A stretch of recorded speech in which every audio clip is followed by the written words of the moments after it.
maganda yung ano ni Mars, yung mensahe. Kailan. Na napakahalaga yung pagsunod sa kalooban ng Diyos. Dahil kung hindi tayo sumusunod hanggang ngayon, ano ang pagpapala natin? Wala. Sayang lang. Masasayang lang. Kawawa naman ang ating mga anak kung hindi tayo sumunod. Siguro baka mayroon pa tayong, sabi nga ng pare, mayroon pa kayong misyon dyan sa inyong pamilya. Balikan ninyo ang inyong pamilya. Balikan ninyo ang inyong kasama sa bahay. Sabi nga natin, napakahalaga yung tayo na sumusunod ngayon at nakikita ng ating mga anak na mabuti ang ating ginagawa, nagsasakripisyo tayo. Tsak yun! Gagawa ba ng himala? Amen! Gagawa ba ng himala? Amen! Palapakan natin ang ating buhay ng Panginoon. Praise Yahweh! Natunay na po na talagang napakahalaga ang pagsunod.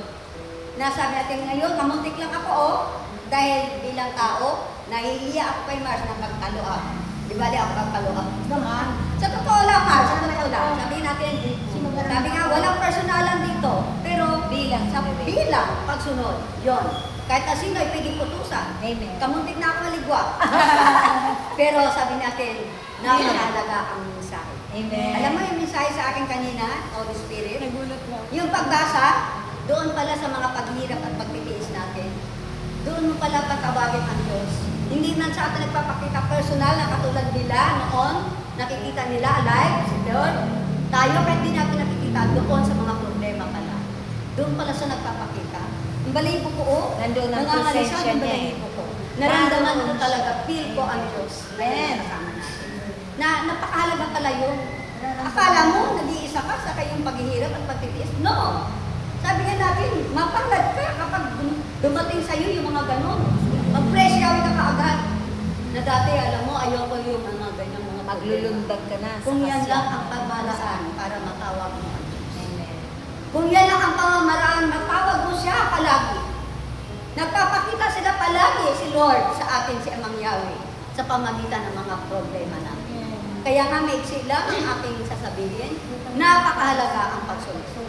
Pagsunod mo sa asawa mo, pagsunod mo sa pamilya mo, at higit sa lahat dito sa ating community, tsak yun, yung punuin lamang tayo ng pag-ibig sa bawat isa. Maapaw ang pag-ibig niya. Amen. Dadaloy dito sa daan. Sabi natin ngayon, wala tayong kasama. Someday, mapupuno rin ang lugar. Amen. Mga himala na unti-unti pinapakita ng Diyos sa pamagitan ng mga therapy. Yung mga taong hindi nakakalakad. Doon muna kasi ang tao.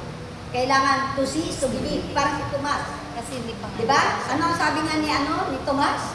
Hanggat hindi ko na ipapasok ang aking mga daliri diyan sa iyong tagiliran, hindi ako maniniwala na ikaw ay natural. Samantala kasama na nila. Pero kasama nila. Tayo, mapalad, kahit hindi natin kasama si Jesus.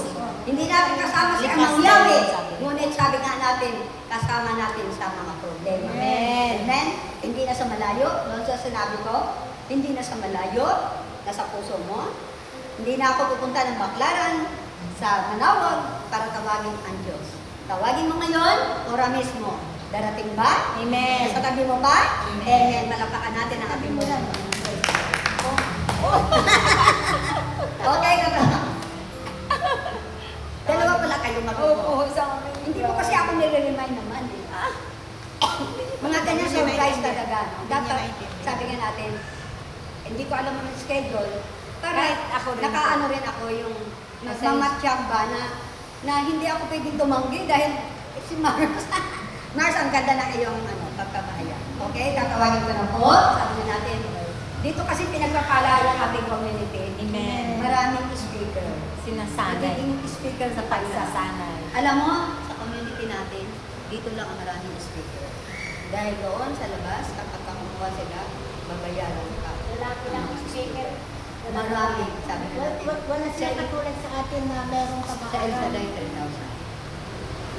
Nakapay. Tayo pinagsasanay. Kaya nga tayo, sinanay tayo, kaya wala tayo Ngayon, binabayaran ditong Lalo na. Kaya nga mapalad ang community. Kahit na maliit, ang set na espiritu, proud ako. Kapag ako tinanong, saan ka nakatira? Proud ako. Tama, si Taros. Na, nangangat bahay pa ako noon. Kasi nga sa kawalan ng moral, Kakulangan.